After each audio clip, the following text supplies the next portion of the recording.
E Lewis dizia, o nosso tempo é um tempo que se valoriza muito o olhar para. Então tudo fica diminuído, reduzido, né? Como se tudo fosse um conjunto de instintos, um conjunto de reações físico-químicas, e não existisse nada de significativo. Mas ele diz, nós temos que mudar isso, nós temos que revalorizar o olhar por e o olhar para. Não quer dizer que sempre o olhar por esteja correto. No caso desses índios lá que estão dançando e esperando que com aquilo ali os deuses se comovam e mandem chuvas, porque eles estão fazendo aquele ritual, aquilo ali pode ser equivocado. Mas eu não posso simplesmente, porque eu tenho uma explicação antropológica para aquilo ali, descartar a crença deles como inverídica. Eu tenho que examinar, ver se é verdadeiro ou não é verdadeiro. Ele diz, melhor a gente concluir isso quando a gente pensa a matemática. Então, nos pareceria ridículo repudiar a matemática só porque observando o cérebro, enquanto a pessoa está pensando matematicamente, nós não teríamos visto números, e só uma reação na cabeça. Ele diz, nesse caso aí, o olhar por é verdadeiro. Quem recusaria validade à matemática? Com ela nós temos explicado o mundo, nós temos feito cálculos que têm dado certo. E mais, na hora que a gente vai investigar a massa cinzenta do cérebro, a gente vai investigar através de referenciais matemáticos. Está batendo tanto aqui, está acontecendo isso aqui e tal, nós vamos fazer relações numéricas. Então, na hora que eu vou olhar para o cérebro, eu estou olhando a partir de um referencial. O referencial da ciência empírica. Assim como o antropólogo, quando está olhando para o índio, embora ele pense que está olhando para, do lado de fora, ele está olhando na perspectiva de antropólogo. Então ele diz, sempre que você sai de uma experiência que você está olhando por e pensa que está do lado de fora olhando para, você está olhando por dentro de um outro referencial de experiência. Então, se você pensa que está olhando objetivamente e não como aquele índio que está dançando, você está olhando com o olhar de antropólogo.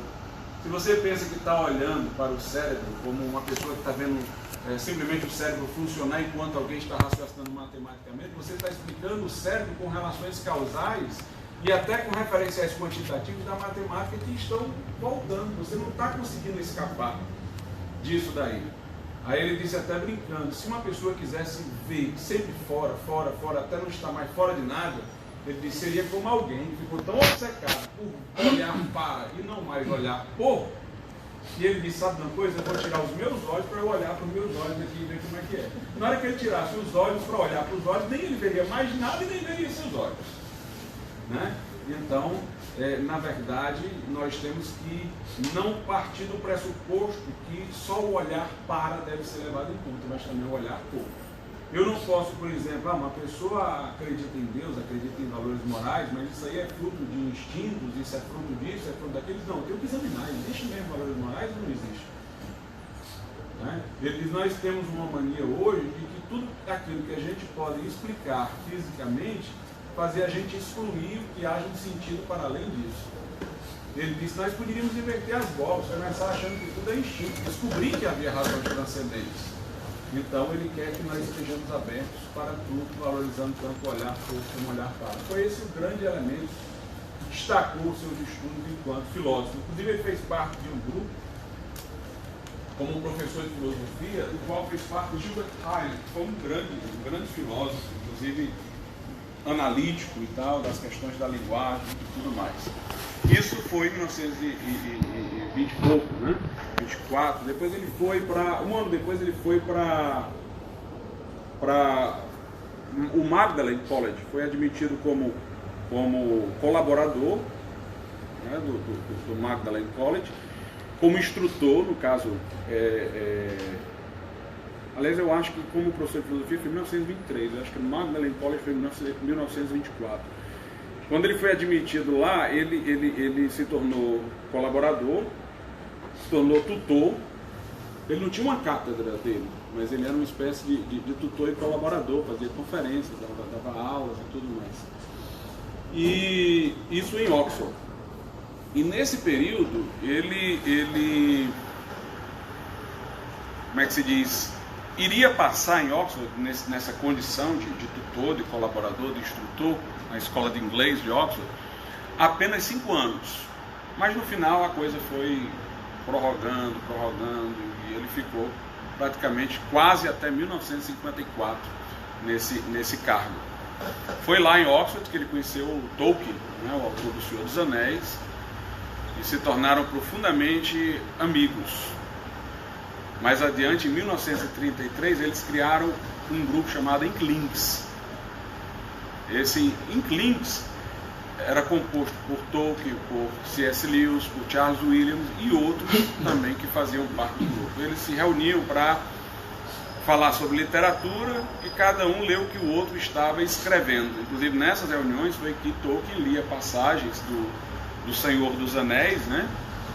E C.S. Lewis o motivava a continuar. O próprio Tolkien disse que ele não teria concluído o Senhor dos Anéis sem um incentivo, sem um estímulo de C.S. Lewis, porque ele parou várias vezes a obra, ele escrevia, parava, era uma coisa tão longa que ele desanimava, mas Lewis o incentivava constantemente a escrever. É interessante que essa era a postura de Lewis com Tolkien, mas não era a postura de Tolkien com Lewis, né? O Tolkien criticava Lewis por várias coisas que eu vou já apontar. Mas antes, quero só lembrar que em 1929, C.S. Lewis ele se converteu ao teísmo. Ele era ateu, em grande parte o seu ateísmo derivou-se de duas coisas.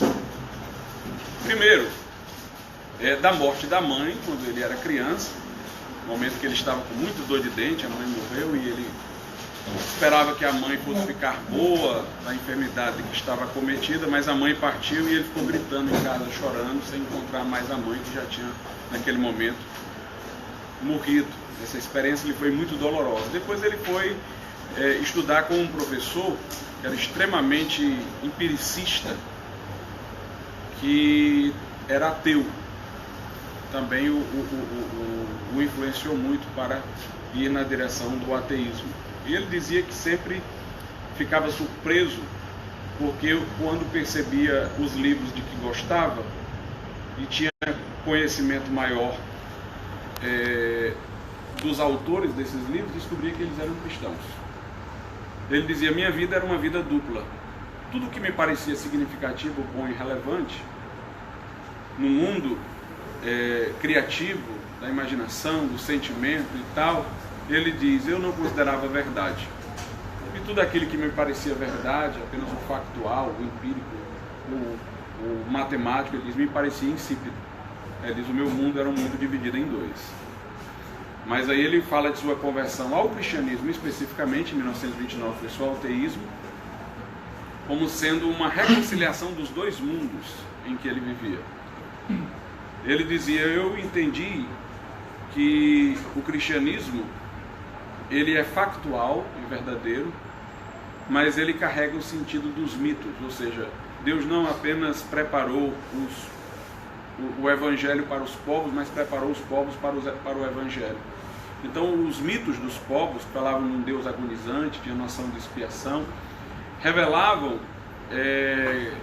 uma coisa que Deus colocou em todos aqueles homens, um instinto de procura, né, por aquilo que realmente fazia sentido, mas que não estava nas histórias que eles relatavam imaginariamente. Mas aí o cristianismo teria, digamos assim, pegue a síntese desses mitos e dado realização. Ele lembrava que no credo apostólico se dizia que Jesus foi crucificado sob Pôncio Pilatos. Essa expressão sob Pôncio Pilatos era para dizer, aconteceu na história. Porque a linguagem dos mitos era em algum lugar, há muito tempo atrás, igual Star Wars, né? Numa galáxia distante, há muito tempo atrás, feliz para sempre, não tinha referência temporal nem geográfica. Mas o cristianismo ele tinha uma localização no tempo. Então ele dizia que a ideia do verbo encarnado era a ideia do mito que se fez história, né? E ele dizia, então, todo o mundo, digamos assim, mitológico que me encantava, se reconciliou com o mundo factual, que me parecia insípido, sem a coloração dos mitos, e, por outro lado, me parecia verdadeiro. Então eu entendi que as duas coisas estão unidas no cristianismo, porque o que havia de melhor no paganismo era uma preparação para o cristianismo, no sentido de que essas noções de expiação, de redenção, todas se cumpriram no cristianismo de modo histórico. Mas em 1929 ele se converte ao teísmo, né? Ele passa a acreditar em Deus. mas ainda não no cristianismo.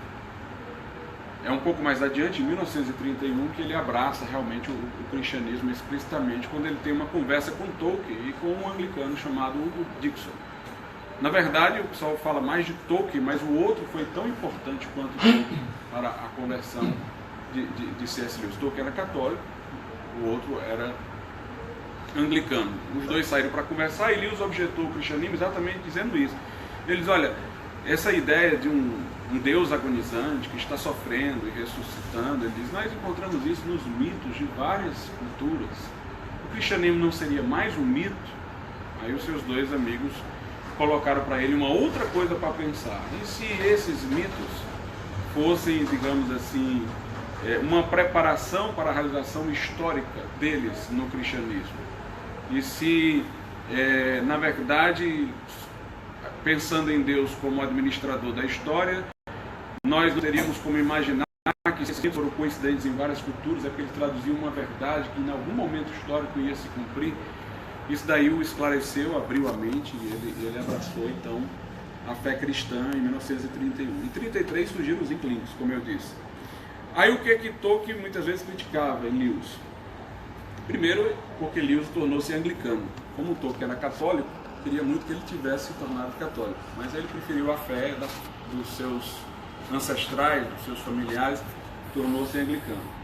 Segundo, porque Lewis escrevia sem parar, era o universo de Tolkien. Tolkien era um cara extremamente cauteloso, ele tinha medo de publicar o que escrevia, ele revisava e parava e voltava, e Lewis não, ele escrevia sem revisar. Ele escrevia e ia para a editora, ele nem relia. E ele começou a publicar, digamos assim, adoidadamente, né? O Tolkien achava aquilo ali irresponsável. Outra coisa era que ele começou a escrever livros de apologética cristã, de teologia, como leigo, e Tolkien era contra isso, né? Tolkien achava que isso era para os sacerdotes. Inclusive ele escreveu uma carta a Austin Farrer, que era um teólogo anglicano, e disse, se você tivesse escrito teologia para leigos, você teria privado o mundo dos escritos de C.S. Lewis, né? Que ele era contra C.S. Lewis escrever sobre teologia como leigo, né? E as Crônicas de Nárnia em particular, ele criticou muito Tolkien, porque ele dizia que Lewis estava usando as histórias para fazer uma alegorização de verdades cristãs. Ele dizia que você poderia até deixar transpirar nos seus escritos sua visão de mundo cristã, mas isso de forma espontânea, não deliberada. Mas, na verdade, Lewis dizia que quando começou a escrever as Crônicas de Nárnia, ele não tinha nenhuma pretensão de fazer uma alegoria cristã. Mas ele disse que o Aslan, enquanto ele escrevia O Leão, foi tomando, digamos assim, uma feição tão parecida com a de Cristo no percurso, que depois ele disse, não tem jeito, ele realmente tornou-se uma figura de Cristo, agora eu vou ajustar a história a esse fato aí. Né? Mas a questão é que o Tolkien realmente criticava, mas ele não estava nem aí. Lewis era uma pessoa que era indiferente à crítica, tinha uma capacidade enorme de ser indiferente à crítica, tinha um estímulo elevadíssimo, né? A Joy Grassman, que foi a poetisa com quem mais na frente ele se casou, antes que ele se casasse com ela, mas ela já era amiga dele e tal. Ela esteve nessa palestra de Cambridge, sobre a qual eu vou falar nessa exposição de hoje. Aí quando ela esteve lá, ela ficou admirada, porque ele foi na contramão de todo mundo de Cambridge. O que ele disse era um choque com tudo que Cambridge pensava. Aí ela pegou e disse, este homem, ela escreveu uma carta para outra pessoa, disse, este homem quer ser um Antanásio contra o mundo. Ele disse, ele é tão agarrado às suas posições, ele tem tanta convicção daquilo que diz, que ele está disposto a ficar contra tudo e contra todos. Ela disse, e eu suspeito, mas aí ela disse brincando, né, fazendo ironia e uma gozação, que se de repente o mundo ficasse cristão, ele inventaria uma heresia para ficar do povo. E ele tinha uma estima realmente elevada, ele não se abatia não, né? Enquanto que Tolkien precisou do estímulo dele para escrever e disse que nunca terminaria O Senhor dos Anéis sem o estímulo dele, ele escreveu muito, sem nem olhar para o que Tolkien dizia. Tolkien criticou Cartas do Diabo ao Seu Aprendiz, que ele escreveu, criticou não sei quantas obras dele, embora tenha gostado da trilogia espacial. A trilogia espacial foi quem apreciou. Bem, mas então, Lewis agora está em Oxford e participando dos Inklings em 1933. Os Inklings duram até 1946. Inklings tem duas teorias sobre a origem da palavra. Alguns acham que vem de ink, quer dizer tinta. Outros acham que quer dizer a palavra toda, Inkling, vaga ideia, né? Na verdade, esse nome era de um grupo estudantil, de uma sociedade de estudantes, antes de ser do grupo deles. O grupo se acabou, os grupos de sociedades estudantis demoravam mais ou menos 2 anos aproximadamente. Quando o grupo acabou, aí eles seguiram com o nome, acharam interessante o nome daquela sociedade estudantil e trouxeram para si. O grupo se reunia para que eles pudessem incentivar os outros, o grupo de estudantes, né, para começarem a escrever. Eram pessoas que desejavam ser escritoras e queriam escrever, buscar alguma coisa, e uns ficavam olhando o que os outros diziam. Aí eles incorporaram o nome e o grupo demorou todo esse tempo, reunia-se nos aposentos de C.S. Lewis lá em Oxford e também no clube A Águia e a Criança. Né? Eu mesmo estive lá já nesse clube onde eles se reuniam na Inglaterra. E tinham essas reuniões e depois de um tempo elas foram diminuindo. Né? O grupo acabou, mas eles ainda se reuniam muitas vezes informalmente, mas não mais como grupo a partir de 1946. Pois bem, Lewis também em Oxford, ele foi presidente desde o começo da Sociedade Socrática. Essa Sociedade Socrática era uma sociedade estudantil, que era pelos estudantes, mas que o convidaram para presidir. Nela havia debates, conferências, palestras e debates, particularmente debates relacionados à filosofia e à teologia, né, questões religiosas. Então, Lewis, muito embora tenha prosseguido como professor da escola de inglês, ele ainda continuou com a sua vocação filosófica através do Clube Socrático. Né? Na verdade, essa sociedade socrática tinha o nome de Clube Socrático. Enquanto professor em Oxford, ele participou juntamente com Tolkien da elaboração de um plano curricular, um plano de ensino, que seria aplicado aos 3 últimos anos do curso de bacharelado em artes em inglês, a Escola de Inglês de Oxford. Essa reforma curricular, esse plano de ensino para os 3 últimos anos, foi aprovado pela Universidade de Oxford. E Lewis amava muito a universidade por causa disso, porque ele tinha participado com Tolkien, né, da formação dessa estrutura de currículo, dessa linha de ensino, né? E nela ele valorizou muito o clássico, o medieval, fez o estudo da língua inglesa ficar muito relacionado ao estudo da literatura, era tudo que ele queria. E ele bombardeava Cambridge. A curiosidade é essa, que depois ele vai ser chamado por Cambridge, mas ele atacava, era o alvo da artilharia dele. Porque Cambridge era a negação de tudo isso. Cambridge era muito influenciado por um autor chamado Lewis, não é Lewis como ele, é Lewis, L-E-A-V-I-S.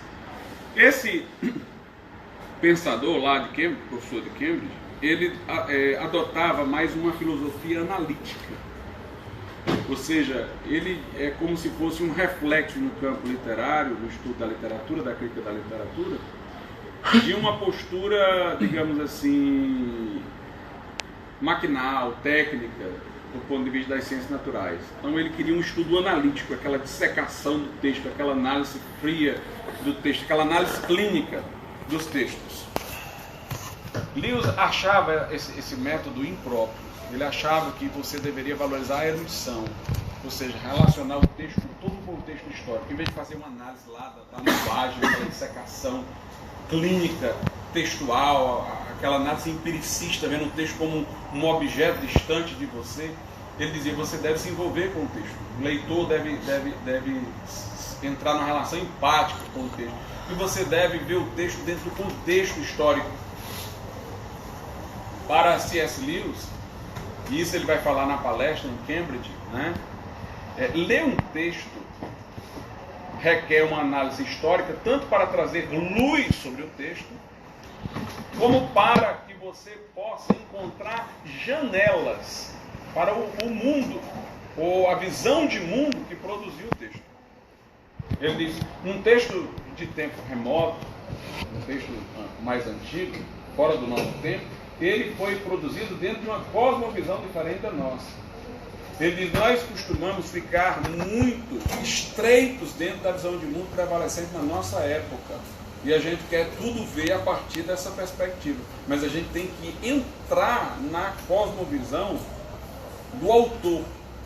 A gente tem que entender aquele texto como uma oportunidade de entrar no mundo do autor. É uma janela. Ele diz, quanto mais você vai entrando em outros mundos, mais você vai enriquecendo o seu e questionando o seu, que pode estar errado em algumas coisas, que pode estar tendo uma visão equivocada de algumas coisas, né?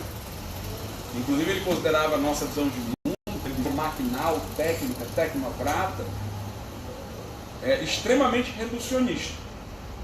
Ele dizia, então nós temos que aproveitar textos antigos, literários, para estudá-lo com erudição, não uma análise fria e tal, como se fosse um objeto, como se a gente fosse fazer uma análise clínica. A gente tem que ver como uma janela para outro mundo, e conhecer esse outro mundo vai questionar o nosso, vai enriquecer o nosso, né?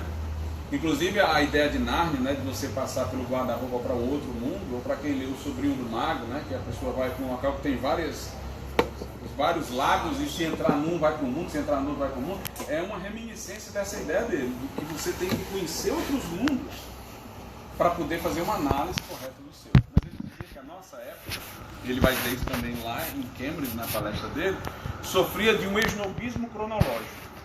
O esnobismo cronológico seria que nós pensamos que tudo que é do nosso tempo é bom, e tudo que é do passado é ruim, é ingênuo, é antiquado, é primitivo, né? Então ele diz, nós nunca olhamos as coisas do passado analisando se aquilo que está sendo dito é realmente verdadeiro, bom, profundo e tal. A gente sempre olha da perspectiva de que aquilo ali já está equivocado, de que representa alguma fase imatura da humanidade, alguma fase primitiva. Note, pelo que eu falei no início sobre a história do olhar para e do olhar por, né, que o objetivo de Lewis é ampliar a nossa visão, é dar expansão intelectual. Ele não quer que nós sejamos ingênuos, ele quer que nós levemos em conta todas as opções. Ele quer que a gente veja todos os aspectos. Ele quer que a gente não exclua de plano nenhum aspecto da realidade. Então ele diz, nós devemos ver se não há coisas de outras perspectivas que sejam melhores do que as nossas, né? Então a gente não pode presumir que a gente está no tempo mais maduro da humanidade, que a gente está vendo agora as coisas com clareza, que tudo que é antigo é primitivo. O nosso progresso tecnológico pode ter sido atrofiado, ou melhor, pode ter sido acompanhado por um atrofiamento filosófico. O nosso progresso tecnológico pode ter acontecido concomitantemente a um atrofiamento daquilo que os antigos chamavam de sabedoria, que nós perdemos e que é para nós de valor, inclusive para a ética. Então ele vai realmente questionar isso aí e ver, como eu estou dizendo, a literatura não como uma coisa para análises frias, para posturas analíticas, mas ele vai ver a literatura como portais para outros mundos. E nesses outros mundos nós podemos questionar o nosso. Inclusive em Cambridge ele escreveu um livro sobre a imagem do mundo medieval, mostrando como é que o homem medieval via o mundo. O seu objetivo era fazer o homem de Cambridge, normalmente estritamente moderno, ver como eram os outros mundos, se colocar em confronto com outra perspectiva, ver se não havia alguma coisa que pudesse estar errada na sua. Tem um livro de Peter Crift, que é um filósofo americano, chamado O Diálogo, onde ele imagina que C.S. Lewis, do outro lado, tenha se encontrado com Kennedy, presidente Kennedy, e com o Huxley, porque os três morreram no mesmo dia. Aí ele imagina um diálogo entre os três. Aí tem uma passagem que eu não me lembro qual dos dois Lewis está falando, obviamente é imaginário, né? Em que Lewis diz assim, ele faz uma proposição, não me lembro qual. Aí o outro diz assim, bem, mas isso é da Idade Média. Aí ele replica, me diga uma coisa, se eu lhe falasse alguma coisa para você questionar, concordar ou discordar, e você me dissesse que horas são, o que é que eu deveria pensar em você?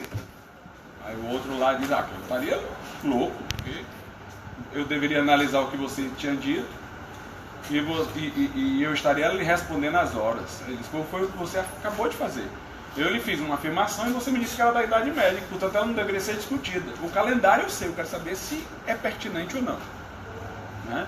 Quer dizer, nós não podemos descartar uma coisa associando a um período e tal, como se nós tivéssemos no período mais iluminado da história e tudo que não se compatibilizasse com ele fosse não verdadeiro. Bem, então Lewis entra em Oxford, primeiro como filósofo, depois como professor de inglês da escola de inglês,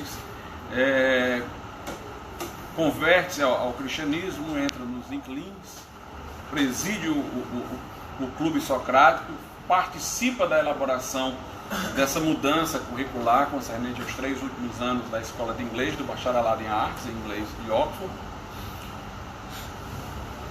Coloca Cambridge na sua mira, né? E o Oxford estava dentro do que ele valorizava, já que ele participou da formação dessa mudança curricular. Valorizava a literatura clássica, medieval, associava o inglês com a literatura e tal. Lá em Cambridge era aquela postura analítica, né? Estritamente moderna, que era, digamos assim, uma transposição para a crítica literária da postura usada nas ciências naturais, que era aquela postura de olhar as coisas sempre distantes, longe, né? Uma postura, como ele chama, tecnocrata e maquinal, né? De mentalidade maquinal, ver as coisas como máquinas funcionando. Bem, e em Oxford ele nunca conseguiu uma cátedra. Ele foi, como eu disse, tutor, foi colaborador, foi instrutor, fez muitas conferências, ia passar apenas 5 anos, passou mais tempo, mas ele não tinha acesso a nenhuma cátedra, bloqueavam todo o acesso dele a uma cátedra. Tolkien explicou que foi por causa do seu cristianismo efervescente. Ele era um apologeta cristão muito comprometido, muito intenso, escrevia muito sobre isso, escrevia sobre teologia como leigo, e Tolkien dizia que os oxfordianos não aceitavam que alguém pudesse escrever fora da sua área. Então cada pessoa deveria escrever dentro da sua área. Como o livro escrevia sobre tudo, então as pessoas de Oxford o escanteavam, né? Porque ele escrevia sobre tudo. E mais ainda, porque ele escrevia fora da sua área e virava um best-seller. O Tolkien dizia. Saía na capa da revista Time e tal. Então os oxfordianos não dava oportunidade para ele. Então teve a cátedra Merton, ele foi preterido, mas 2 vezes depois foi preterido. Depois todos achavam que ele ia ser professor de poesia da escola de inglês, o próprio corpo docente queria, mas ele foi preterido. Então ele não teve chance nenhuma em Oxford. O Tolkien era mais, digamos assim, se protegia, mas não se expunha tanto quanto ele, né? O Tolkien, apesar de muito religioso, no caso era católico, ele não levava para os seus escritos e tal, era o cara mais comedido, né? Lewis não, Lewis ele transpirava o cristianismo em tudo que fazia, né? E escrevia realmente sobre tudo, né? Sobre tudo. Dava a cara a bater. Dava a cara a bater, né? Ele dizia assim, eu creio no cristianismo como quem acredita no sol, não porque eu o vejo, mas porque através do sol eu vejo todas as outras coisas. Então para ele o cristianismo não era, digamos assim, uma religião doméstica, que ficava na casa dele e ele não o acompanhava para onde ia, era uma visão de mundo. Ele dizia, tudo me parece plausível a partir dessa visão de mundo. Ele dizia, eu acredito como acredito no sol, não porque eu vejo, mas porque a partir dele eu vejo todas as coisas. No meio da guerra, o pessoal da BBC chamou ele para fazer aquelas palestras. Chamou, ele fez as palestras, né, que virou o livro dele, o Mero Cristianismo, o Cristianismo Princípio, né, durante aquele período, que também virou um best-seller na época, né? Virou um best-seller na época.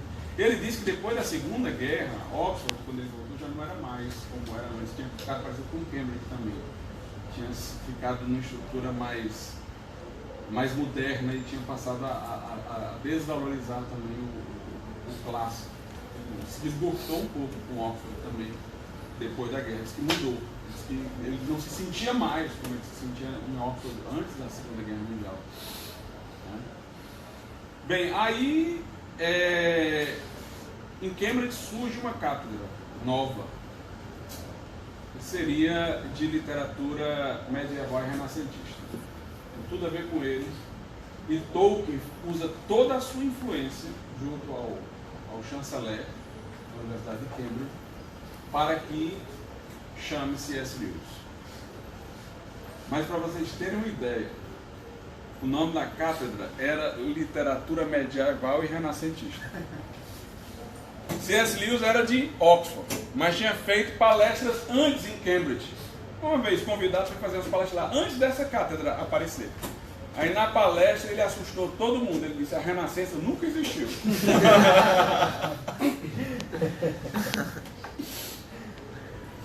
Ele dizia o seguinte: olha, não houve Renascença no sentido de ser um período a ser demarcado. Ele disse: dentro da Idade Média, as pessoas pensam que é da Idade Média como um período homogêneo.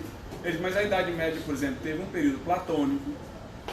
Anselmo da Cantuária valorizava Platão, Agostinho no comecinho lá, né, no final da Idade Antiga, início da Idade Moderna, era Platão. Metade outra da Idade Média era Aristóteles. Né? Teve, por exemplo, o nominalismo, o realismo, o intelectualismo. Teve uns que valorizavam mais a razão, como Tomás de Aquino, outros a vontade, como Duns Scotus. Então, ele dizia, houve uma mudança. Por que a Renascença não seria uma dessas mudanças? Porque ela tem que ser um marco especial. Muitos papas foram renascentistas. Dante Alighieri, por exemplo, é classificado como renascentista. Né? Dante Alighieri estava todo dentro da estrutura do período medieval. Erasmo de Roterdã. Ele disse, qual é a relação de descontinuidade aí para eu dizer, bem, aqui houve a Renascença e acabou a Idade Média, aqui foi o período da Renascença e tal. Ele diz o seguinte, na verdade, os renascentistas foi que criaram essa ideia. Porque os renascentistas queriam se autopromover em detrimento de tudo mais que havia existido antes. Então eles foi que fizeram essa divisão, inclusive foram os renascentistas que fizeram essa divisão, Idade Média e Idade Moderna. Como se houvesse a Idade Antiga, a Idade Média em que todo o tesouro intelectual da Idade Antiga tinha se perdido e a Idade Moderna para recuperá-lo. Né? Então eles começaram a representar, tem um lugar ali, ó. Eles começaram a representar a Idade Média negativamente para que pudessem se autopromover. Por exemplo, na Renascença houve uma grande valorização dos escritos de Platão. Os renascentistas colocavam isso como uma novidade, porque na época deles estavam valorizando Aristóteles, mas na primeira parte da Idade Média o que valorizaram foi Platão. Então eles estavam dizendo, nós estamos retomando Platão, que foi negligenciado pela Idade Média, mas ele estava falando do período imediatamente coincidente com o deles, na Idade Média, que era o período aristotélico. E o período primeiro, que foi Platão, era platônico. Ele defendia a filosofia platônica. Na primeira parte da Idade Média, a grande figura de referência era Platão. Depois veio a defesa da filosofia aristotélica, exatamente, com Alberto Magno e depois com Tomás de Aquino. Né? Até aquele livro, né, O Nome da Rosa, mostra a resistência que houve na recepção de Aristóteles na Idade Média, porque ainda tinha o paradigma platônico na época em que o filme, o livro, né, imagina aquele momento. Então, nesse caso aí, houve um divisor de água? Pois é, a questão é que houve uma valorização maior de um filósofo, de outro, em um período, em um lugar e tal, mas para C.S. Lewis, tudo isso é a Idade Média.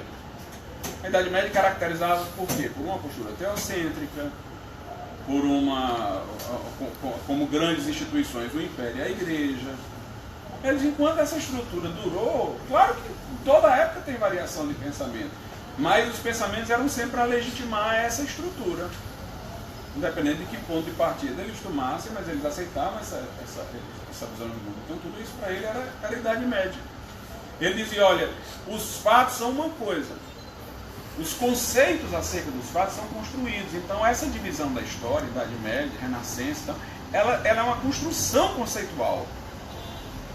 E ele dizia, os renascentistas fizeram mal, porque eles deram uma construção conceitual para favorecê-los numa polêmica com outros.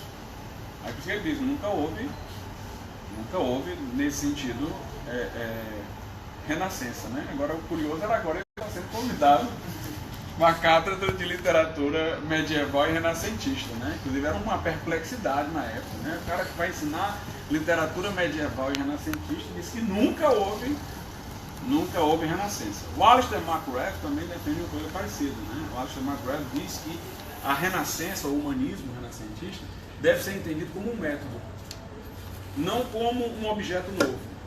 Ele dizia que os renascentistas continuavam com as mesmas preocupações dos medievais, renascentistas aristotélicos, platônicos e tal. O que os distinguia não era o que eles estavam estudando ou promovendo, era o método. Então o método do humanismo, dizia Alistair McGrath, inclusive, o método era procurando ver a eloquência, a retórica, era destacando a beleza estilística desses autores, né? Enquanto que pouco antes a preocupação era só de se apropriar desses autores na medida em que pudesse ter alguma luz para dar à teologia. Agora não, era uma admiração pela beleza retórica, pelo estilo de linguagem dele, do modo que fala, tal.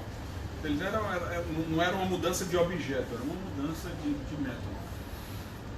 Bem, quando o convite chega a C.S. Lewis, era outra coisa chocante, né? Porque o cara tinha tido todo o histórico de vida dele em Oxford, onde ele havia sido aluno, professor, primeiramente na área de filosofia, depois professor na área de literatura, onde ele tinha publicado tantos livros importantes na área de literatura e filosofia e tanta coisa. Ele morava em Oxford, né? A casa dele era em Oxford. E agora, ele com 56 anos de idade, Cambridge, que por outro lado era a mira da artilharia dele, convidando-o para ensinar literatura medieval e renascentista, quando ele dizia que nunca havia renascença. Mas o Tolkien realmente pressionou o chanceler e falou e tal, e eles viram lá que realmente seria uma boa convidá-lo. Ele já tinha fama internacional, se assim. Quando o convite chegou, ele recusou. E o interessante é o seguinte, naquele tempo você tinha que candidatar-se para ser possivelmente um dos escolhidos. Ele não se candidatou. Então chamaram-no por influência de Tolkien sem ele ter se candidatado, que já foi uma grande cortesia, né? Ele mandou uma carta sem muitas explicações dizendo não. Aí depois o vice-chanceler mandou outra carta, ele disse não de novo. Aí o que ele alegava era o seguinte, ele alegava o irmão dele, com quem ele morava, o Warren, que estava nesse tempo viciado, alcoólatra, né? Estava bebendo muito. A saúde dele, que já tinha 56 anos, e que ele não queria sair de Oxford. Ele disse, se eu sair de Oxford, meu jardineiro não vai comigo. Como ele não era casado até então, né? Uma vida extremamente metódica, ele e o irmão, então, e o jardineiro lá, que era não sei quantos anos, né? Diz que o jardineiro era extremamente rabugento. O jardineiro até serve de figura para uma de suas histórias, a cadeira de prata, né? Como era o nome do Paulano Peixeiro, né? Pois é a figura do jardineiro lá. Então ele diz, olha, o meu jardineiro não vai comigo, o meu irmão está nessa situação, eu também não posso me mudar de Oxford, tudo. Aí o Tolkien conversa com o chanceler para ele dar aula em Cambridge, aí ele fica nos aposentos de Cambridge, tem um quarto lá para ele, bem acomodado. O Tolkien garante que esse é o quarto melhor que pode se conseguir, E ele volta para Oxford quando terminar das aulas e vai para casa dele. Não vai ter que mudar de residência. Naquela época existia uma videoconferência, estava resolvido. Estava resolvido. Né? Aí o Tolkien vai até lá. Né? Até a casa dele. Aí o Tolkien, juntamente com o Warren, que é o irmão dele, o convencem a ir a Cambridge. Aí ele finalmente resolve aceitar a cátedra, né, de literatura medieval e renascentista. Aí vai ser professor lá. E vai ter a palestra de sua chegada, sua aula inaugural, né, como professor da cadeira em Cambridge, que é exatamente a palestra que é objeto aqui da nossa consideração, da descrição dos tempos. Escolhem a sala de conferências maior que tem nas ciências humanas em Cambridge para ele dar essa palestra. Lota, multidão repleta para ouvi-lo falar. E ele faz a palestra realmente na contramão de tudo que era na época defendido lá. Ele vai sustentar mais uma vez, né, que não houve a renascença, que foi esse abuso aí dos termos para a autopromoção de um movimento naquele momento histórico. Mas ele vai dizer que há uma divisão a se fazer no tempo. Mas essa divisão não é idade antiga, média e moderna. Não é renascentismo e idade média. Ele diz, há uma divisão, mas é outra. Ele vai dizer, nós tivemos um período pré-cristão, ou pagão, um período cristão e um período que nós estamos vivendo agora, que ele chamou de pós-cristão. Essa expressão foi muito apropriada por Francis Schaeffer, né? Quer dizer que nós estávamos no mundo pós-cristão. A divisão que ele faz é essa. Ele diz, até pouco tempo, nós pensávamos no mundo segundo o calendário, antes de Cristo e depois de Cristo. Um mundo pré-cristão e um mundo cristão. Ele diz, mas nós temos agora o outro mundo, que ele chamou de mundo pós-cristão. Ele vai dizer o seguinte, que essa mudança do mundo cristão para o pós-cristão, ela é muito mais revolucionária, ela é muito mais drástica do que a mudança de Idade Média para a Renascença, de Idade Média para Idade Moderna. E ele localiza a chegada do período pós-cristão em algum momento do século XIX. Até o século XIX, nós ainda vivíamos num mundo que eu poderia chamar de mundo que estava dentro do período cristão. Ele disse que entre o mundo cristão e o mundo pagão, pré-cristão, a diferença era menor do que entre o mundo pós-cristão e o mundo cristão e pré-cristão. Ele diz, na passagem do mundo pagão ou pré-cristão para o mundo cristão, a mudança foi menor do que do mundo cristão para o mundo pós-cristão. Inclusive, ele via coisas importantes no mundo pagão pré-cristão, como eu há pouco havia dito, há pouco não, no começo da palestra, né? Ele via nos mitos pagãos a ideia de culpa, de expiação e tal, antecipações daquilo que se realizaria no relato cristão de Cristo, né, que morreu pelos pecados e tal. Eles, olha, os pagãos eles tinham a noção de que Deus precisava que a nossa culpa fosse compensada, por isso que eles faziam sacrifício, eles tinham noção de expiação, de culpa e tal. Então eles tinham elementos, ainda que mal desenvolvidos, ainda que fragmentários, ainda que corrompidos, mas elementos que prognosticavam aquilo que no cristianismo se realizou e se revelou de maneira mais perfeita. Eles tinham uma noção, por exemplo, da lei natural, do que ele chama de tal no livro A Abolição do Homem, né? Eles tinham noção, por exemplo, da lei moral. Cícero defendia uma lei moral, Aristóteles, a ideia do direito natural. Eles tinham uma noção, por exemplo, de verdade objetiva. Existe uma verdade objetiva. Eles acreditavam no mundo imaterial, acreditavam que o homem não era só um conjunto de moléculas, ele tinha uma parte imaterial dentro dele.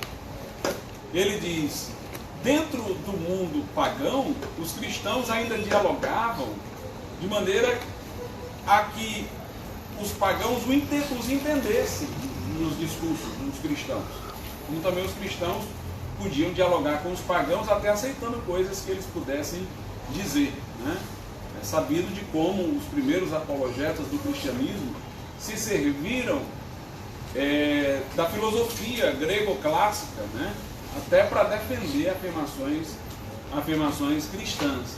Ele diz, no mundo pós-cristão, entretanto, no mundo pós-cristão a coisa é diferente. Por quê? Não se tem mais a noção de culpa. Né? Culpa é o sentimento dos fracos. É algo para psicólogo resolver, não para o arrependimento curar. No mundo pós-cristão não existe verdade objetiva, cada um tem a sua verdade. Não existe lei natural, tudo é relativo. Não existe Deus. O homem é só fruto de uma evolução que o distingue dos outros animais é um cérebro mais complexo. Aí ele diz, essa mudança é muito maior. Ele diz, a diferença entre os que adoram vários deuses e os que adoram um Deus só, ou a diferença entre os que adoram deuses diferentes é menos profunda do que a diferença entre os que adoram e não adoram. Então ele diz, esse mundo de hoje, ele representa uma mudança muito mais forte em relação ao mundo cristão e pré-cristão. Ele diz o seguinte, nem está certo dizer, como alguns falam, que nós vivemos numa sociedade neopagã. Ele diz, não, essa sociedade não é neopagã, essa sociedade está duplamente distante do paganismo. Porque ela está distante do cristianismo, que já esteve mais próximo do que seria o paganismo. Ele diz, nós estamos duplamente distantes. Ainda que algumas pessoas tenham, digamos assim, superstições pagãs, elas têm dentro de uma postura relativista, que eu acredito nisso, que isso é significativo para mim, não é como para o homem antigo, que era significativo socialmente. Então, nesse caso aí, doutor, ele abre uma porta para a linha pós-moderna. Pós-moderna, A descrição que ele faz da sociedade pós-cristã tem muita convergência com o que a gente chama agora de pós-modernidade. Né? Pós-modernidade. As ideias de Nietzsche já dominavam naquela época, já? Quem? As ideias de Nietzsche já dominavam? Já eram muito influentes. Tem um livro, Filosofias em Luta. Futon Shi. Parece nome de chinês, né? Era um cardeal e filósofo católico americano. Filosofias em Luta. Nesse livro, é um livro estritamente filosófico, ele diz o seguinte, será que nós vencemos a Segunda Guerra Mundial? Aí ele diz, os aliados venceram a Segunda Guerra Mundial do ponto de vista militar. Hitler foi derrotado do ponto de vista militar. Mas do ponto de vista ideológico, ele venceu. Aí ele diz, porque quais eram os dois pensamentos que, digamos assim, alimentaram o nazismo? O de Nietzsche e o de Heidegger. Né? Hitler tinha uma admiração profunda por Nietzsche. A irmã dele, ainda viva, foi extremamente homenageada por Hitler. Ela, com o seu esposo ali na América Central, chegou a fundar uma colônia ariana. Hitler presenteou Mussolini com o livro A Vontade e Potência de Nietzsche. Se classificou como sendo aquele sobre-homem ou super-homem, conforme algumas tradições, que Nietzsche fala, que é o homem que experimenta o seu querer como fim e não como meio. Né? Ou seja, Nietzsche dizia o seguinte, que na visão, por exemplo, cristã, o homem deve ter a sua vontade cativa ao bem, deve querer o bem. Ele tem a vontade para querer o que é certo. Aí ele diz, mas se você acabar com esses valores do certo e do errado, então o homem terá liberdade para ele querer o seu querer. Ou seja, eu quero isso por quê? Porque é certo, porque é errado? Não tem por quê, porque eu quero. Ele diz, o homem que pode fazer sem peso na consciência, sem freios morais, o que ele quer, simplesmente porque ele quer, ele diz, esse é o sobre-homem. Então aí vem a visão antropocentrista e É a antinomista. vontade potência, essa vontade ativa que se sobrepõe a todos os limites que se lhe possam impor. Não. Aí entra a visão antropocentrista e coloca o homem no centro nesse caso aí. É, coloca, com certeza. Então, Nietzsche, nesse sentido, foi muito instrumentalizado, né, a favor do nazismo, apesar de não estar mais lá, na época do nazismo, né? Já ter morrido. E o Heidegger viveu nesse período e foi nazista. O Heidegger foi tão vinculado ao nazismo que depois da guerra ele ainda mandava contribuições para o partido nazista já falido. Ele foi reitor de universidade durante o período nazista, perseguiu os que pensavam em contrários, apesar de ter tido grandes alunos judeus, Hans Jonas, Hannah Arendt, Leo Strauss, apesar de ter sido aluno de um grande judeu, Edmund Husserl. Pois é. Alguns professores eles acabam negando que Nietzsche ele tinha realmente a intenção de fomentar o pensamento da Hitler, e eles negam isso foi uma má compreensão do pensamento de Nietzsche. Pois é, mas tem um livro que explica que não é. Eu não teria que ver que tem as passagens lá. Nietzsche, o profeta do nazismo. Pode olhar esse livro, tá? Os trechos do livro dele, tudo que o nazista utilizava. Mostra que não foi mal utilizado não, que era mesmo.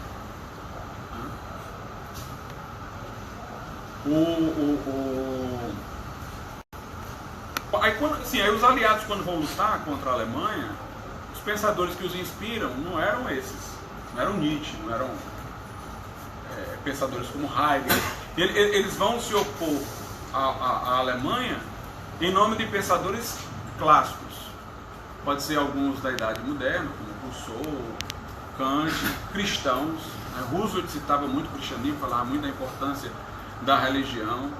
A Declaração Universal dos Direitos do Homem, quando foi feita, a da ONU, no período já posterior à guerra, o Jacques Maritain, que era um filósofo católico, foi chamado, teve um papel enorme na formulação lá da declaração. Então foi um período que, num pequeno momento de febre, houve até religiosidade. Do ponto de vista do direito, voltou-se ao direito natural. O Tribunal de Nuremberg era professadamente justnaturalista, voltou à ideia do direito natural, do tal, da lei natural. Mas aquilo ali durou pouco, foi uma febre, uma volta, porque era contrapondo-se ao nazismo. O que a rigor, pessoal, antes do nazismo aparecer, o mundo ocidental todo estava indo na mesma direção. Aí tinha práticas de eugenia, sugestões, associações sugerindo eugenia para aprimoramento da raça, esterilização de pessoas que tinham certas enfermidades forçada. Mas aí, quando o nazismo despencou, o nazismo se adiantou tanto no processo que assustou todo mundo. Aquela história, tem coisas hoje que se está fazendo que se nós formos colocar para as pessoas que estão aceitando como normal hoje, há 10 anos elas iam dizer absurdo. Tem coisas que elas estão dizendo absurdo hoje, mas lentamente, amanhã isso aí se desenvolver, elas vão achar normal. Então, o mundo estava caminhando para o nazismo. Nesse aspecto racial, obviamente não naquela exaltação da Alemanha, que aí era próprio do nacionalismo deles, mas nessa parte racial, estava indo naquela direção.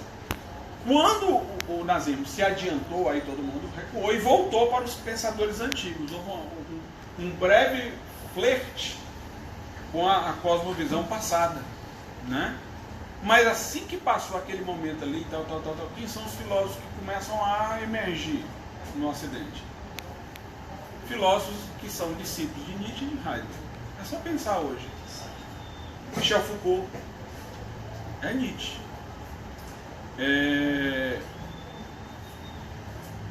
Deleuze e Derrida, um é Nietzsche, outro é Heidegger. O Hurt, nos Estados Unidos, é Heidegger.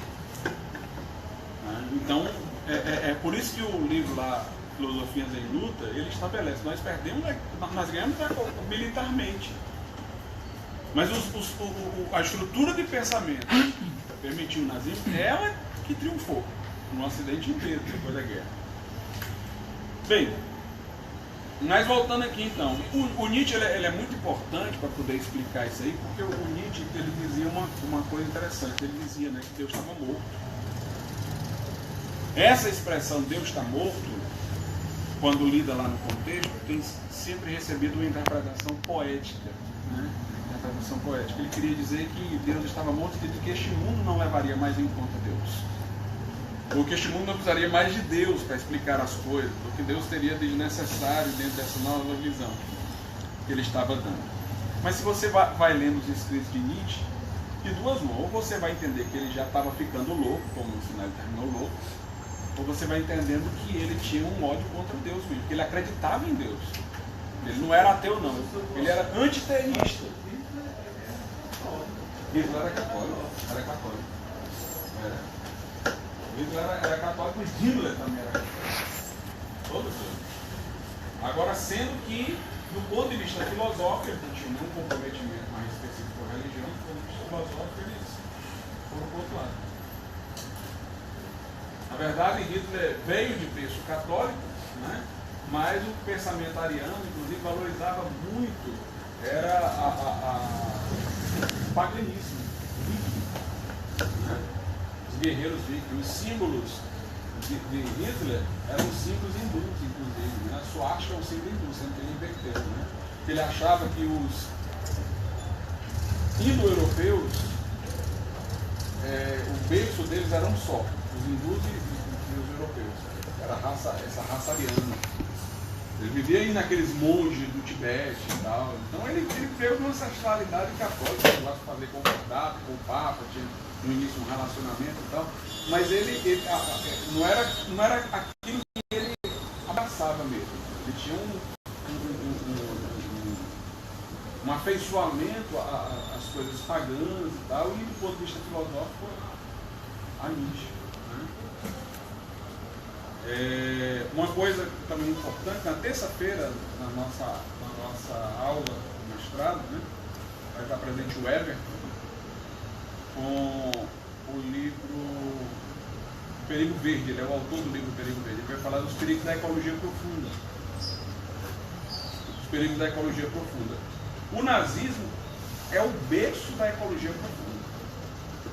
Tem um DVD até que explica isso, que é não sei o que da suástica, um negócio assim, que é mostrando que os lemas do nazismo, sangue e solo, era ver o homem como uma extensão do ambiente, do meio ambiente e tal, era uma espécie de panteísmo, um negócio assim meio... E eles valorizavam muito o ambiente, a questão do campo e tal, mas é tudo com uma visão macro. Então era holístico, todo era bom, mas o homem em particular não valia nada. Por isso que a raça tinha que ser selecionada, não tinha um valor individual, tinha um valor natural da espécie humana dentro desse contexto, né? E a ecologia profunda hoje é dentro dessa direção. Aquele Peter Singer que defende o direito dos animais, o cara diz assim, eu prefiro guardar uma samambaia crescida do que proteger um óvulo fecundado no ventre da mulher. Ele quer dizer que o homem é como se fosse um animal, no mesmo nível, né? Então tem muito dessa influência, né? Bem, mas aí vamos lá. O Nietzsche torna-se importante porque quando ele fala na morte de Deus, o Nietzsche diz o seguinte, pouca gente lembra dessa afirmação de Nietzsche, mas Nietzsche diz o seguinte: quando Deus morre, quem morre em seguida é o homem. Ele diz que homem? Ele diz o homem como nós conhecemos. O homem criado à imagem e semelhança de Deus. Esse homem é o homem da dignidade da pessoa humana. Esse homem é o homem que tem os direitos fundamentais, inalienáveis, imprescritíveis e tal, que não se pode renunciar e tal. Ele diz, esse homem morre também. Porque esse homem foi todo imaginado partindo do pressuposto que ele vinha de Deus. Agora são os mais fortes que são importantes. Ele descreve a cena de um leão devorando as ovelhas, rasgando e lacerando. Aí ele diz, ninguém acha ruim, porque sabe que é a natureza, é o mais forte. Eles agora são os mais fortes triunfando sobre os mais fracos. Porque esse homem, que tem dignidade e tal, que mesmo quando fraco a gente tem que proteger, porque ele tem uma qualidade intrínseca, esse homem morreu. A partir do momento que Deus morre, o homem ainda dura mais um pouquinho, esse homem. Mas ele vai morrer também, com o passar do tempo. Então, no direito, por exemplo, é uma coisa interessante, que todo o nosso discurso em cima de direitos fundamentais ainda se baseia no homem, que segundo Nietzsche, está morrendo. desde que Deus morreu, né? Nós não sabemos até quando ele vai durar. E a gente não percebe que, por exemplo, autores como esses, que, por exemplo, querem colocar o homem no mundo dos animais, que dizem que a dignidade humana não é intrínseca, que não quer mais lá e tal, tudo isso aí é esse novo homem, né, surgindo. Que aí os fracos é que vão pro beleléu, né? Por isso que hoje a vida é mais ameaçada por formas de legislação nas suas fases menos fortes, nas suas fases mais fracas, né? Seminal e terminal. O negócio é aborto, eutanásia e suicídio assistido para mandar os deprimidos embora. Você está deprimido e tal, pode ir aqui no médico e tal, receba uma injeção letal, se você quiser, ainda dá toda assistência para ir embora daqui. Eu disse, assistência ambientais e geralmente a galera fala isso mesmo lá na sala, que prefere animais do que seres humanos, as partes do livro, como você falou. Mas voltando para Nietzsche, o senhor acha que, porque tem uma corrente que fala que os escritos de Nietzsche foram alterados pela irmã dele, pela que citaram, o que você acha disso? Pois é, essa teoria é só acerca do livro Vontade e Potência, não é dos outros não. Então os outros têm já o bastante para a gente se convencer. Mas esse livro Vontade e Potência, alguns dizem que ela teria interferido, outros dizem que não. É difícil saber, né? Difícil saber. Mas os outros não estariam, segundo ninguém, comprometidos. Esse daí em particular. Porque parece que ele ficou inacabado. Aí ela publicou pós-morte, alguma coisa assim, que eu não me recordo bem. Mas ele é que é o objeto da especulação. Então o C.S. Lewis diz, olha, nós estamos agora nesse mundo pós-cristão. Nesse mundo pós-cristão, ele dizia, a coisa é dominada pela tecnocracia e pela máquina. Aí vem a história da abolição do homem. Quem leu a abolição do homem é exatamente o que ele imagina que vai acontecer no mundo pós-cristão. A gente estudou até recentemente no mestrado aqui. Ele diz que essa obsessão do homem por dominar a natureza transpôs a natureza e agora é dominar o próprio homem. Dominar o próprio homem. Então, ele diz que os homens, por exemplo, acreditam que não existe mais moral, não existe certo e errado. Quando você fala de uma coisa bela, como certo, você está falando dos seus sentimentos. Nós somos um conglomerado de instintos e tal. E a gente tem que conhecer esse homem e a sociedade tem que ser planejada para manipular para o que for melhor e tal. Aí ele diz o seguinte, quem pensa assim, esses manipuladores, eles se desvinculam do passado com a tradição, querem a partir de agora dizer que vão conhecer os homens no seu instinto e manipulá-los. Aí ele diz, mas sendo que esse homem manipulado não vai ter liberdade. Só quem tem liberdade são os manipuladores. Eles estão libertos do passado, que não respeitam, e estão fazendo o futuro, mas os manipulados por eles nem têm futuro, porque estão sendo manipulados, e nem têm passado porque eles tiraram. Eles aí são completamente desumanizados. Aí ele diz, no final das contas, os manipuladores terão inveja dos manipulados, porque eles estão manipulando os outros, e os outros pensam que aquilo ali que eles estão fazendo é real, mas estão sendo conduzidos. Aí ele diz, os manipulados pelo menos têm a ilusão do sentido, pensam que aquilo ali é verdade, mas eles estão sendo dirigidos. Mas os manipuladores não têm nem a ilusão do sentido, nada para eles faz sentido mais, porque eles reduziram tudo ao plano animal. Aí ele diz, esses manipuladores no final vão ter a inveja dos manipulados. Eu gostaria de ainda acreditar que tem sentido, que não tem sentido mais. Aí ele diz, dessa maneira, a dominação máxima do homem se torna na abolição do homem. O homem acabou. O homem virou um objeto. Querendo dominar tudo, ele dominou a si mesmo, então ele se reduziu à natureza. Ele não é mais o homem que domina a natureza, ele é uma parte da natureza. E como a natureza que ele dominava era só quantitativa, causal, ele é só quantitativo, causal, então ele acabou consigo próprio. Desapareceu no meio. Então ele dizia, a dominação, quando o homem vencer tudo que ele imagina, ele descobrirá que na verdade ele foi vencido. Ele foi vencido. Ele diz, essa mania de achar que por trás das coisas sempre tem uma outra.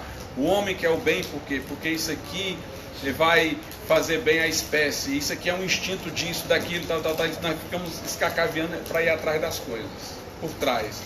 Aí ele diz, mas se por trás de cada coisa tiver outra, vai chegar uma hora que não vai ter mais nada, então nós vamos ser transparentes. Ele diz, tem alguns princípios que estão no fundo, que são inamovíveis, como os princípios lógicos, como princípios que traduzem os valores básicos do bem e do mal. Existe uma natureza humana que transcende a natureza dos animais, né? Existe uma coisa que caracteriza a nossa humanidade, que está lá no fundo, né? Que dá transcendência à nossa vida. Ele escreveu um livro que foi é o último da trilogia espacial, Aquela Força Medonha, onde ele imagina exatamente os perigos de uma sociedade tecnocrata que admite a abolição do homem, né? O Tolkien também foi na mesma direção. Não sei se vocês se lembram do Senhor dos Anéis, mas o Saruman, né?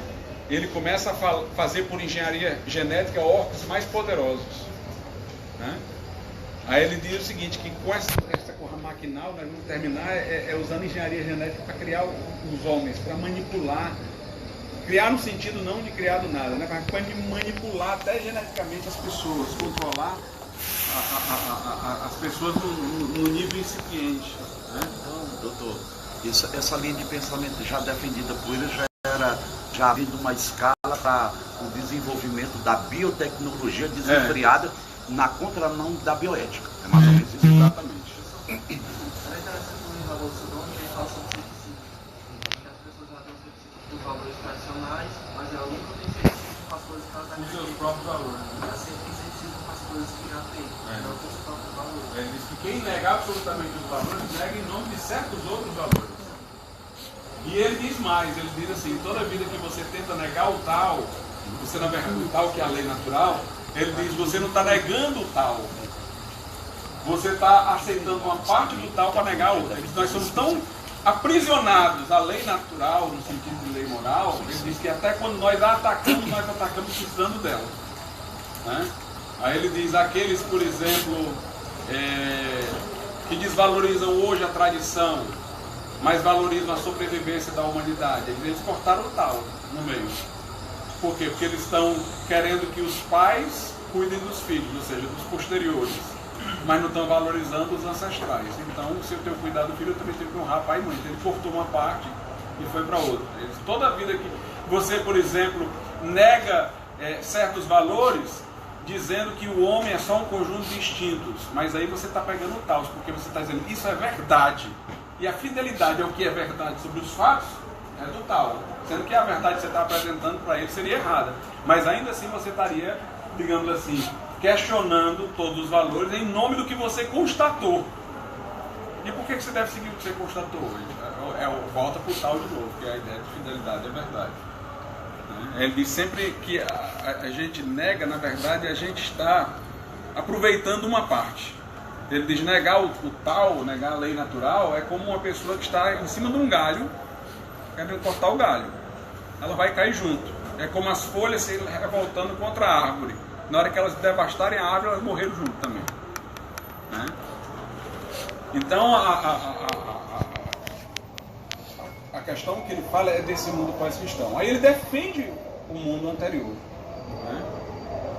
Ele defende a visão cristã de mundo nessa palestra. Diz que os pagãos também estavam muito melhores do que nesse mundo pós-cristão, né? Se proclama, literalmente ele diz a expressão, que é um dinossauro intelectual na nossa época. Para ele o que valia era o antigo, defende os antigos valores ocidentais, apresenta os perigos, né, de que esses valores ocidentais clássicos sejam abandonados, né, e mostra realmente um quadro perigoso e desafiador para o público a quem ele se dirige naquele momento. Então essa foi a palestra de C.S. Lewis que ele fez sobre a descrição dos tempos. Então tudo que nós estamos vivendo hoje, né, professor, é uma reação das ações filosóficas passadas. Exatamente. Alguma pergunta, pessoal? De quê? Calbar? Calmares? Não, essa palestra não. Era Joy Desna, que era poetisa, com ele casou-se, né? Ela era marxista, mas havia abandonado o marxismo.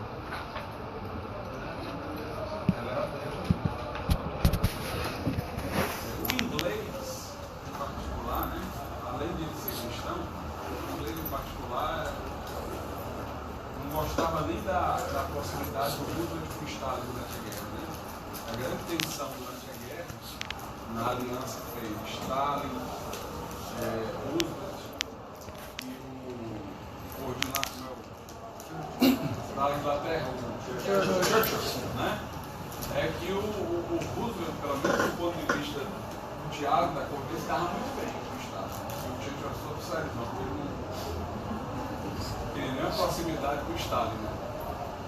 Os ingleses, eles eram bem abertos. Ele dava muito Ele não misturava deliberadamente, né? No sentido de se colocar a favor do particular, mas ele falava sobre essa questão do ponto de vista de visão de mundo, do ponto de vista filosófico, uma perspectiva de um professor que está analisando, né? Mas não política partidária. Professor, quando ele defendia o posicionamento de três deles, por exemplo, dava um exemplo de olhar para o sol, ele cria dentro da visão teísta, não dentro da visão panteísta. Exatamente. Dentro da visão teísta, não dentro da visão panteísta. Porque senão vai ter uma ideia... Porque ele está falando aí não é de Deus, ele está falando do cristianismo. O cristianismo como uma visão de mundo, como uma luz, ilumina as coisas que me dão, que trazem significado para as coisas.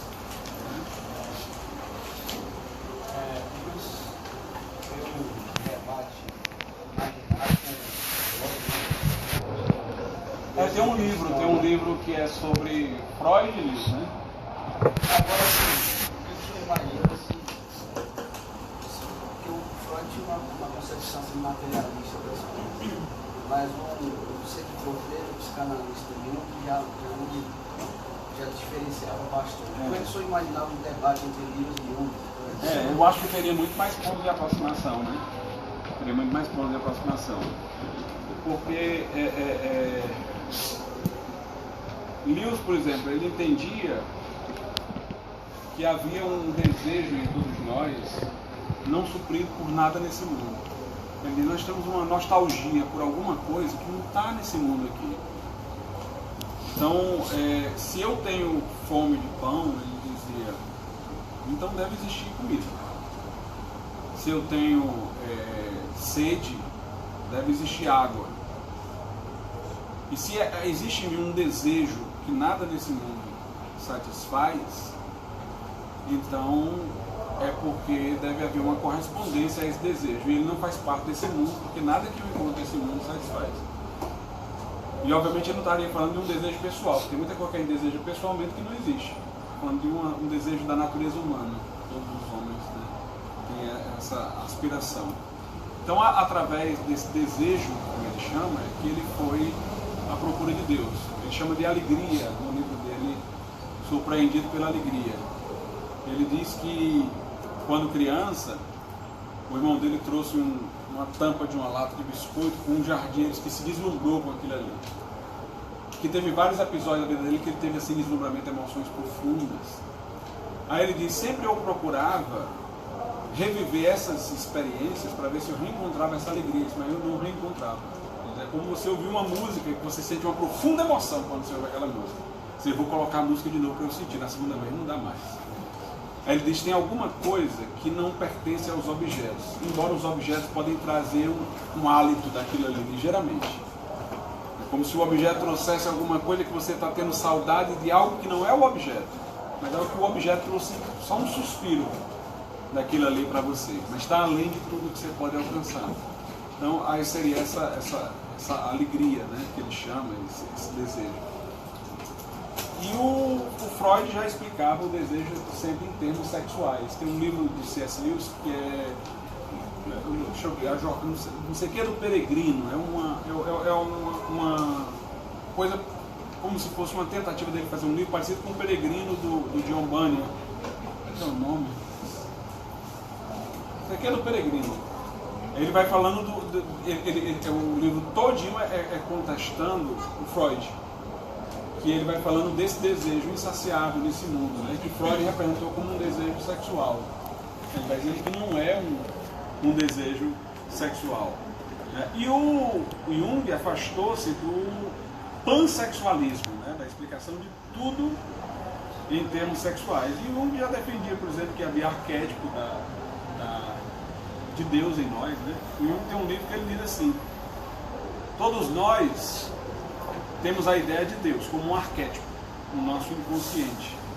Eu posso até dizer que o homem é a imagem de Deus nesse sentido. Aí ele diz, e sempre que a gente não reconhece Deus, a gente coloca alguma coisa no lugar desse arquétipo que termina dando coisa muito pior. Aí ele dá como exemplo o nazismo. O nazismo colocou o Estado no lugar de Deus. Ou seja, em vez de assumir esse arquétipo como Deus, por eles não...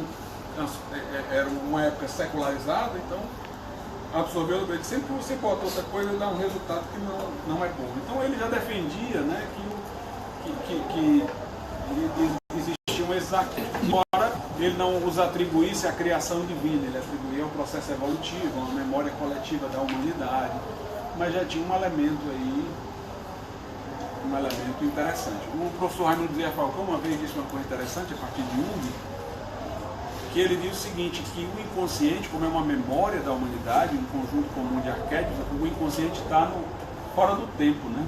Aí ele dizia isso, mas é uma especulação, né?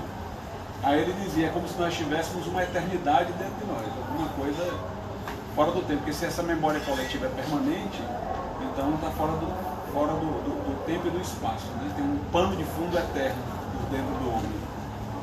Todos os livros do C.S. Lewis podem se classificar de apologéticos literários ou todos são apologéticos? Não. Alegoria do Amor.